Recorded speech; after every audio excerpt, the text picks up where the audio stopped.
A imagem que a história consagrou de Benjamin Franklin é, sabe, quase uma caricatura heróica.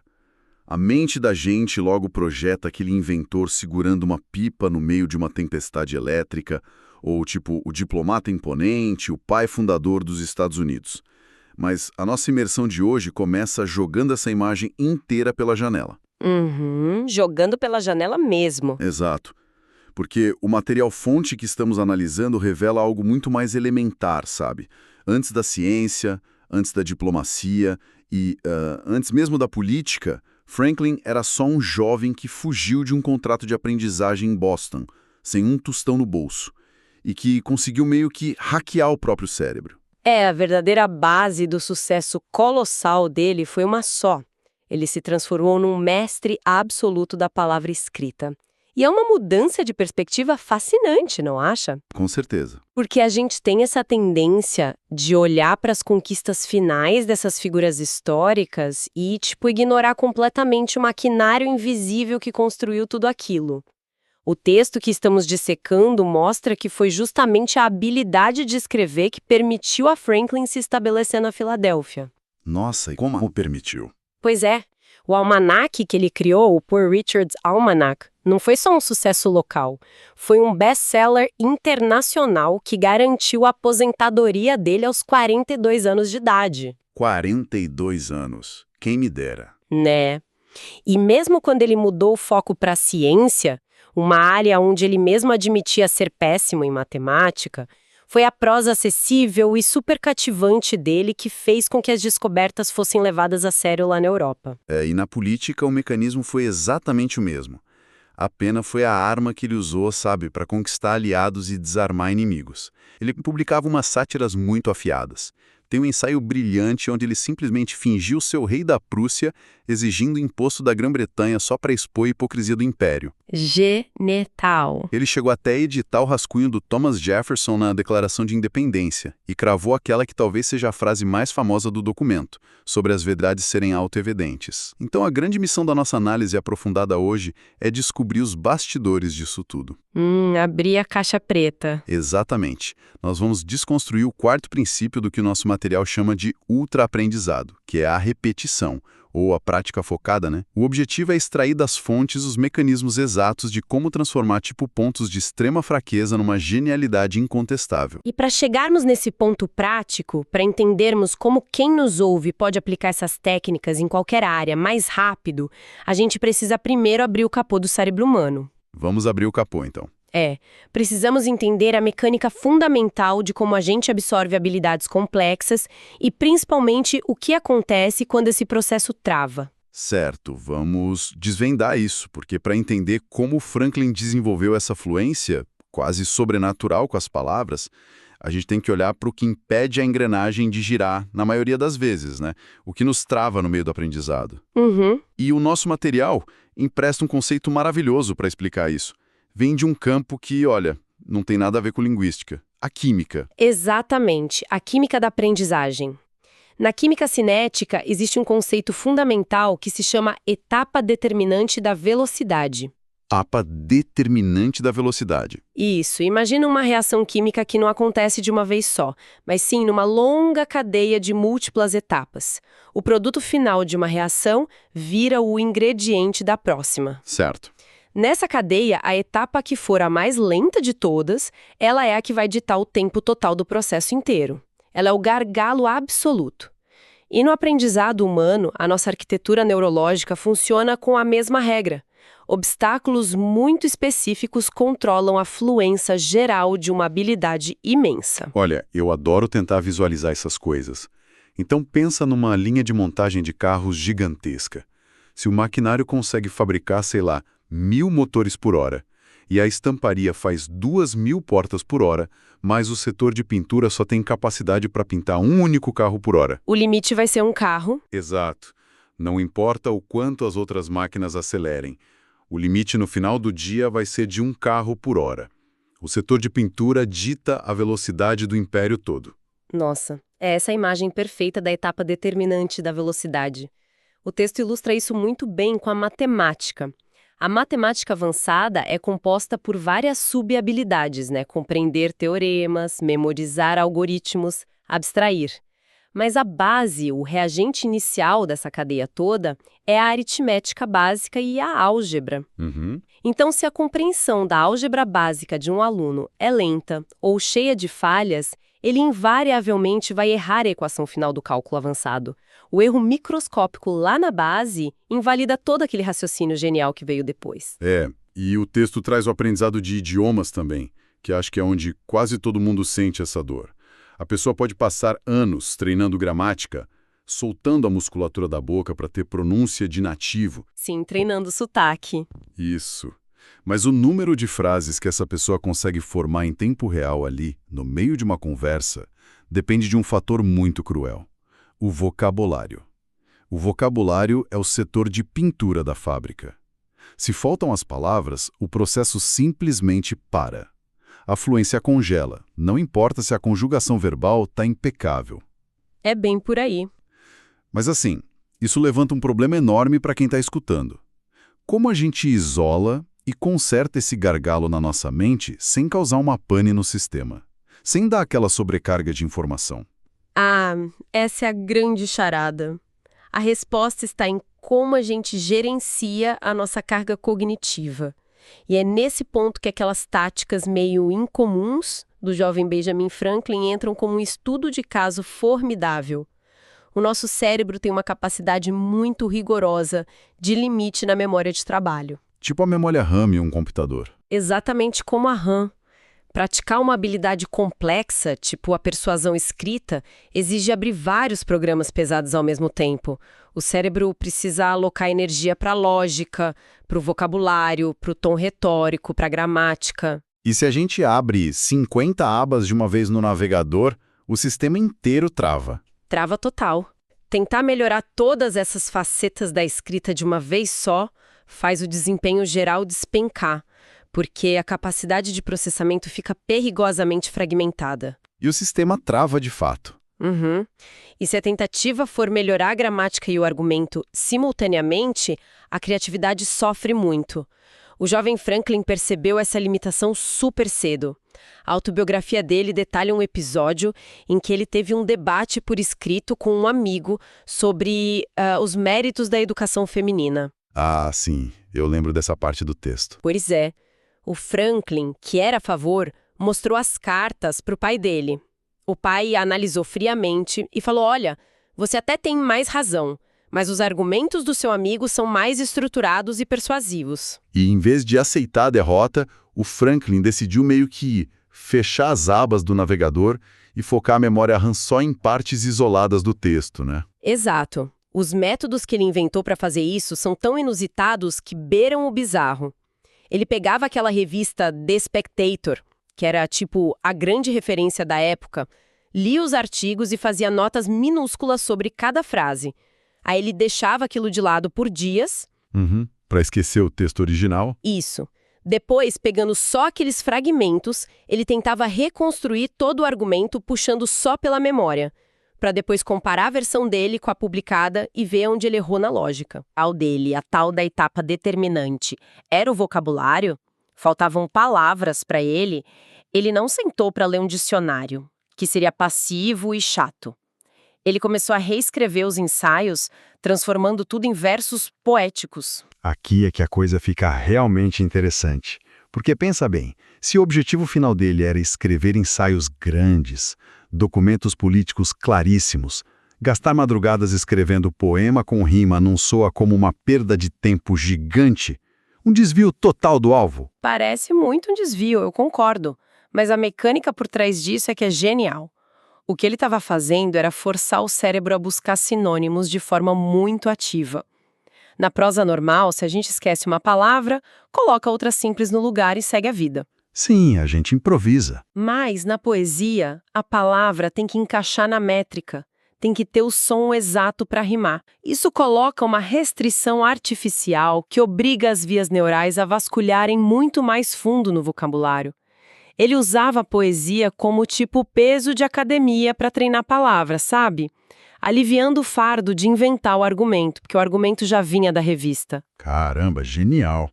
E ele não parava por aí. Ele literalmente pegava as notas dos textos e embaralhava na mesa, feito um baralho de cartas. Aí, semanas depois, tentava colocar aquelas ideias na sequência lógica perfeita.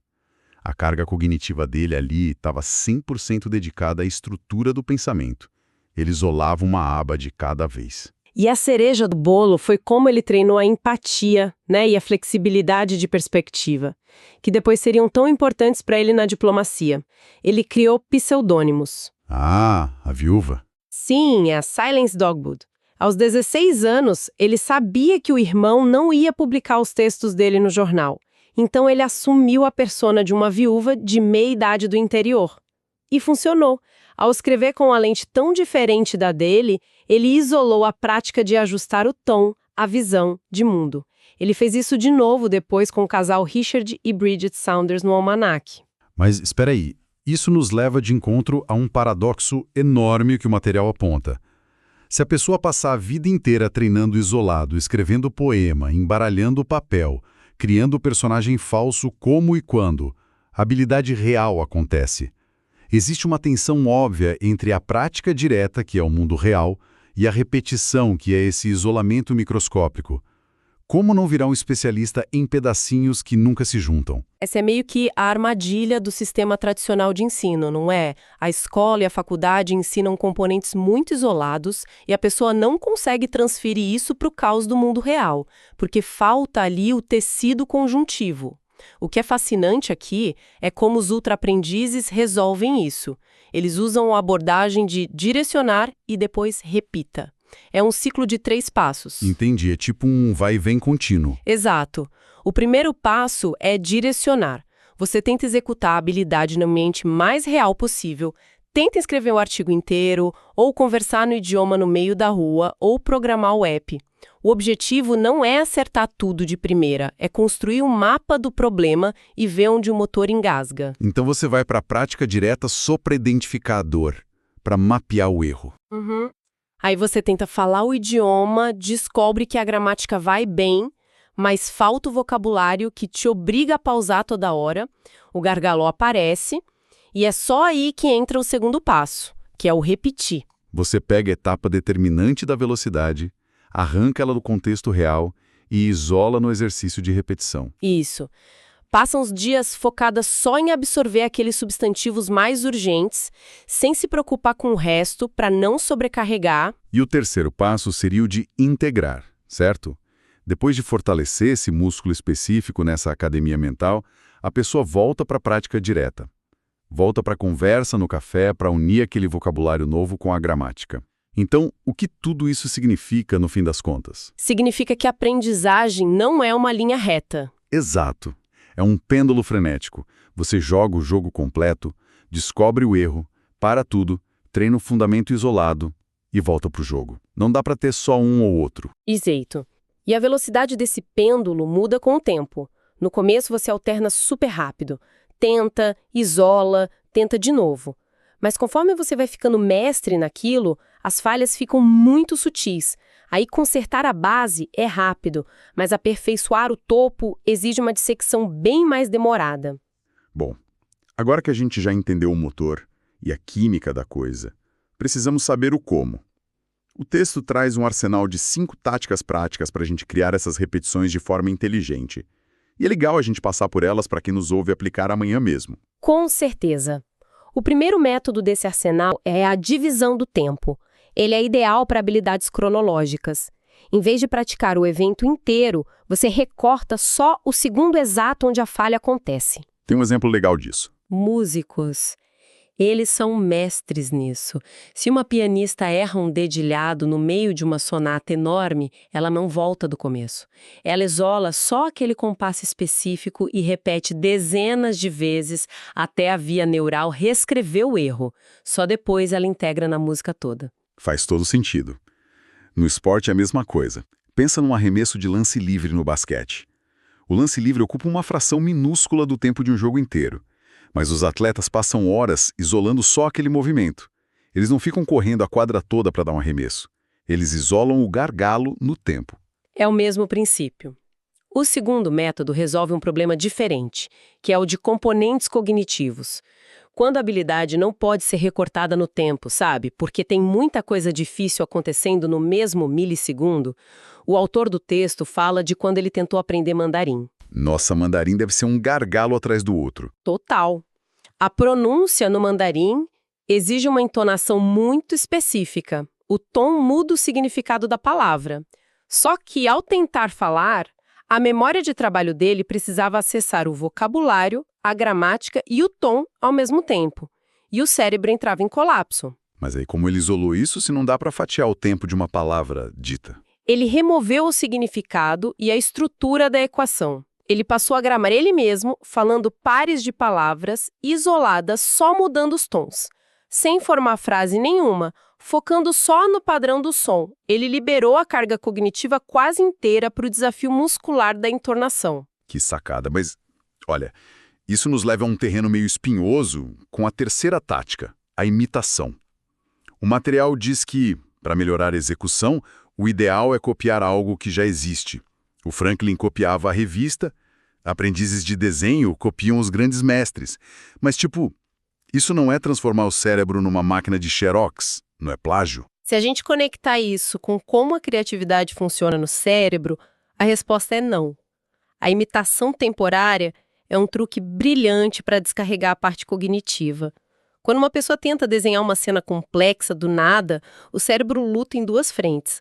Tem que decidir o que desenhar, a parte criativa, e como desenhar o traço, a técnica. Ah, entendi. Então, ao imitar um desenho pronto, a pessoa terceiriza a parte criativa. Ela não gasta energia decidindo o que fazer. Ela foca 100% em como fazer. Treina o traço usando o mestre como um andaime. E quando o andaime sai, a técnica dela está pronta para servir à própria imaginação. Exatamente isso. É temporário. O que nos leva ao quarto método, o método da lupa. Sabe quando é impossível imitar e impossível isolar uma fração sem ter que fazer o processo inteiro? A solução aqui é criar um desequilíbrio intencional, usar uma lupa numa etapa só. O exemplo da escrita acadêmica do texto é ótimo para isso. Se o gargalo da pessoa é a profundidade das ideias e não o ato de digitar, ela aplica essa lupa gastando 10 vezes mais tempo na fase de pesquisa do que escrevendo. Isso, ela aloca energia de forma radical para forçar o cérebro a expandir aquela área de atenção e impede aquela preguiça natural da mente de querer apressar tudo para chegar na parte fácil. E isso levanta uma questão importante sobre o quinto e último método, que é a cadeia de pré-requisitos. Esse é hardcore. É o mais radical de todos. Ele vira a ordem de cabeça para baixo. Em vez de você construir a base primeiro, você se joga de cabeça numa tarefa avançadíssima, sabendo que não tem a habilidade para terminar. É literalmente pular na parte funda da piscina sem saber nadar. Tem o caso do Eric Baron, lá no material, o cara que desenvolveu o jogo Stardew Valley. Ele tentou criar a arte em pixel para o jogo sem nunca ter estudado arte formal. E ele falhou feio nas cores, bateu num muro de concreto mesmo. Só aí ele recuou, parou a prática direta e foi ler os livros de teoria das cores. E a genialidade neurológica disso é que cria uma fome pelo contexto. Se você ensina a teoria da cor antes, o cérebro descarta porque acha inútil. Mas o Baroni estava desesperado por uma resposta para o problema que estava torturando ele. A teoria entrou como uma luva. O texto também cita aprender idioma usando guia de viagem prático antes de sequer abrir a gramática. Mas sabe, isso traz um ponto essencial. Bater de frente com a própria incompetência de propósito exige uma tolerância à frustração gigantesca. A pessoa tem que aceitar fracassar. Essa cadeia de pré-requisitos e todas essas táticas, na verdade, obrigam a gente a ficar na zona de máximo desconforto.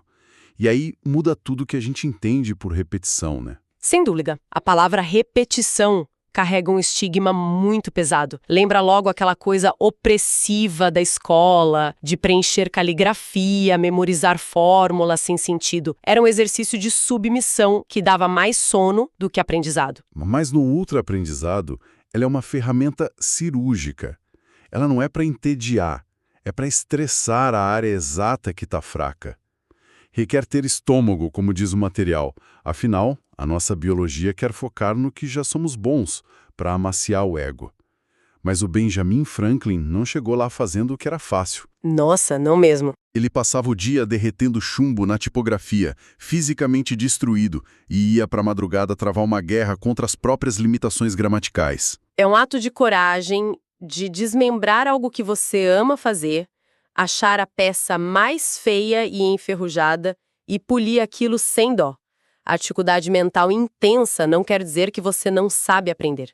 Pelo contrário, o esforço é a fricção que gera a memória duradoura. Essa dificuldade que força a neuroplasticidade, o que nos traz a uma reflexão muito provocativa para a gente fechar a imersão de hoje. Considerando que o nosso cérebro primitivo foge do desconforto e quer poupar energia a qualquer custo, será que a resistência e aquela frustração densa que sentimos ao falhar não são exatamente os sinais biológicos de que atingimos o alvo certo? Com certeza são os sinais de que estamos no caminho. Fica então a provocação final para quem nos acompanha. Qual seria o equivalente hoje a escrever ensaios em versos poéticos para o seu maior obstáculo profissional atual? Onde estão os gargalos ocultos atrasando a sua linha de montagem? Encontre essa tarefa desconfortável e vá direto para o abraço com ela. Até a próxima imersão!